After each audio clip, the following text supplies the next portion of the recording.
Meet పెట్టడానికి ప్రధాన కారణం ఏంటంటే సంజయ్ గారు చెప్పినట్టు మేము ప్రజాస్వామ్యయుతంగా ప్రజాబద్ధంగా ప్రజాహితంగా రాష్ట్రాన్ని పరిపాలిస్తాము, అదే మా 7వ గ్యారంటీ అని చెప్పాడు.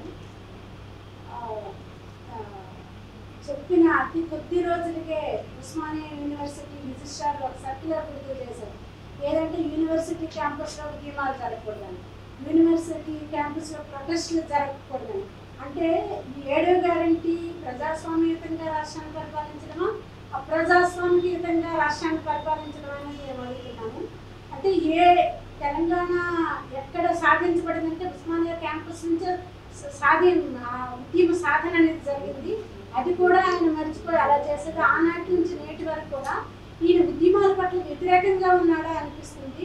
ఎందుకంటే ఈ అందాల పోటీలు అనేవి మహిళల ఆత్మగౌరవాన్ని పెంచేవి కావు, ఆత్మగౌరవాన్ని కించపరిచేవి, చాలా అవమానించేవని చెప్తూ శాస్త్రీయబద్ధంగా మేము ఎనాలిసిస్ ఇచ్చి గత 3 నెలల నుంచి మేము చాలా ప్రజాస్వామ్యయుతంగా ఉద్యమాలు చేసామండి. కలెక్టర్ల దగ్గరికి మెమరాండంలు ఇవ్వడం కానీ, ప్రొటెస్ట్ ప్రోగ్రామ్స్ చేయడం కానీ, ప్రెస్ కాన్ఫరెన్స్ పెట్టడం కానీ, ధర్నాలు చేయడం కానీ అన్నీ ప్రజాస్వామ్యయుతంగా మేము చేశాము. నిన్న గచ్చిబౌలి స్టేడియం దగ్గర ఉన్న ఈ ఈవెంట్ ఏదైతే ఉందో దాన్ని కూడా మేము చాలా ప్రజాస్వామ్యయుతంగా ప్రొటెస్ట్ చేయాలని నిర్ణయించుకున్నాము. 10వ తారీఖున మేము వెళ్ళి గచ్చిబౌలి స్టేడియం ముందు పీస్ఫుల్గా మా ప్రొటెస్ట్ని మేము తెలియజేయాలనుకుంటే చాలా అప్రజాస్వామ్యంగా కాదు, చాలా అమానవీయంగా అవమానకరంగా మహిళల్ని అరెస్ట్ చేశారు. ఒక్క వాయిస్ ఇవ్వడానికి, ఒక్క బయట ఇవ్వడానికి కూడా అవకాశం లేదు. ప్రెస్కి ఎత్తి పడేశారు లోపలంటే. ప్రొటెస్ట్ చేసిన వాళ్ళని మరింత హీనియస్గా వాళ్ళని మ్యాన్ హ్యాండ్లింగ్ చేసి ఒక రకంగా దుర్మార్గంగా అరెస్ట్ చేశారు. ఇలా ఉంటుందని అసలు నేను ఎక్స్పెక్ట్ చేయలేదండి. గవర్నమెంట్ ప్రొటెస్ట్లు అనేవి ఒక ప్రజాస్వామిక దేశంలో ప్రభుత్వాలు తీసుకున్న ప్రజా వ్యతిరేక చట్టాలకు వ్యతిరేకంగా కానీ, పాలసీకి వ్యతిరేకంగా కానీ, వాళ్ళ ప్రవర్తన విధానానికి వ్యతిరేకంగా ఉద్యమాలు చేయడం అనేది సర్వసాధారణము. ఆయన అంత అవమానకరంగా ఎందుకు ఫీల్ అయ్యాడంటే ఆయన చేసింది కరెక్ట్ కాదు, ఈ రాష్ట్ర ప్రభుత్వం నిర్వహించిన అందాల పోటీలు కరెక్ట్ కాదు, 100కి 100 వాళ్ళు వాళ్ళకి తెలుసు కాబట్టి వాళ్ళు అంతగా భుజాలు తడుముకొని వాళ్ళు ఇంత హీనియస్ అరెస్టులకు పాల్పడ్డారు. రాత్రి 9:30 వరకు అలా అరెస్టు చేసి ఉండడానికి చట్టం యాక్సెప్ట్ చేయదు. సాయంత్రం 6 తర్వాత మహిళలను అస్సలు పోలీస్ స్టేషన్లో ఉంచకూడదు. వాళ్ళు మమ్మల్ని రాత్రి 9:30 వరకు ఉంచారు.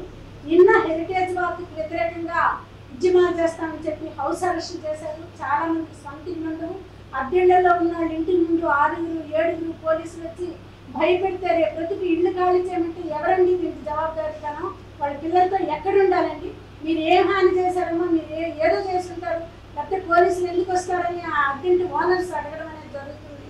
దీనికి ఎవరు జవాబుదారీ చెప్తారు మాకు అని మేము అడుగుతున్నామండి. సో ఈ అప్రజాస్వామిక చర్యకు వ్యతిరేకంగా ఉదయం 5:30 నుంచి రాత్రి 9:30 వరకు హౌస్ అరెస్ట్ చేసి కొత్తగా ఉన్న కార్యకర్తలు భయభ్రాంతులు అవుతారు, ఏరియా వాళ్ళు భయభ్రాంతులు అవుతారు. ఒక్క నేరస్తుల ఇంటి ముందు పోలీసులు ఏదో తిరగడం ఎవరైనా చూస్తున్నారా?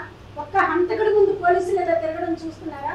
ప్రజాస్వామిక ఉద్యమకారుల ఇళ్ల ముందు పోలీసులు పెట్టడం ఇది చాలా దుశ్చర్యగా మేము తెలియజేస్తుంది. దీనికి వ్యతిరేకంగా కుటుంబ సభ్యుల ఆరోగ్యాలు బాగోపోయినా నెల తరబడి వాళ్ళు ఆర్గనైజేషన్ ఉద్యమంలో లేకపోయినప్పటికీ కూడా 3 నెలల నుంచి ఉద్యమంలో లేని వాళ్ళ ఇంటి ముందు 10 మంది పోలీసులు గస్తీ తిరగడం అంటే మాకు అర్థం కాలేదండి.